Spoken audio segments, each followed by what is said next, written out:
There is a report we need to share with residents of Zone 13 regarding a confirmed mimic infiltration at a local school. The account was submitted by a student named Eric, age 12, who may have prevented something tragic from occurring. Eric describes his friend Daniel as a quiet, ordinary boy. They lived on the same street, walked home together every day, and sat beside each other in class.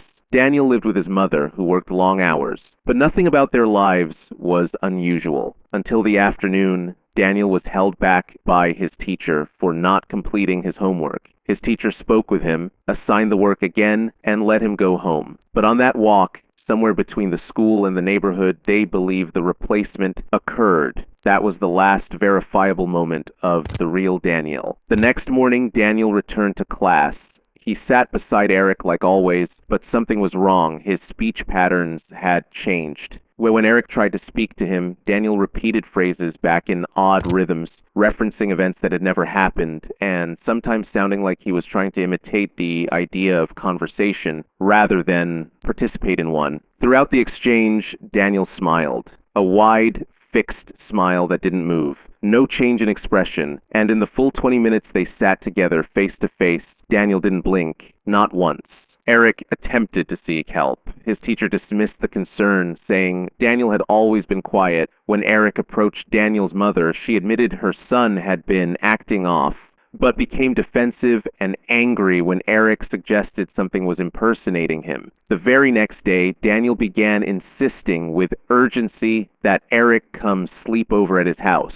They had done this before, but something about the request felt wrong. Eric tried again to seek help from adults, but no one believed him, so he contacted the Office of Anomaly Safety directly. Agents arrived that evening. What they found confirmed Eric's fears. Inside the home were signs of a struggle, and the entity impersonating Daniel was identified as a lesser mimic, entities capable of copying voice and posture, but not emotional behavior, facial variation, or natural blinking. Daniel's mother, however, was nowhere to be found. Records indicate she did not leave voluntarily. This only leaves two possibilities.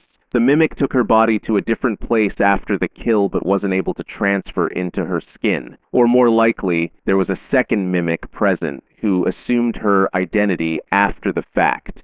Residents of Zone 13, particularly near Oak Ridge Street, are advised to exercise caution. Eric did the right thing. He acted when adults wouldn't. And because of that, he may have prevented the replacement of an entire classroom. If someone in your life begins speaking as if they are remembering a shared moment that never occurred, if they hold eye contact too long, if they do not blink, report it. Your hesitation could cost lives. Dusk Broadcast signing off.